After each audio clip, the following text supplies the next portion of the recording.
Hi, in this video I will show you how to save Instagram story as a draft. So this is the new update by the Instagram. Now you can save the Instagram stories as the draft. So first of all, open your Play Store mobile application and you have to search for the Instagram and you have to update your Instagram application from here. Once you will update it, now go back and open your Instagram mobile application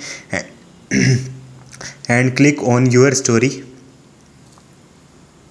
Click a picture or any video, choice is your. After that you have to click on the cross sign on the left top and you will see a save as draft just below the discard. So this feature is not available in my country right now, but you can simply save your stories as draft this way. Hope this video will helpful for you. See you next time. Thank you.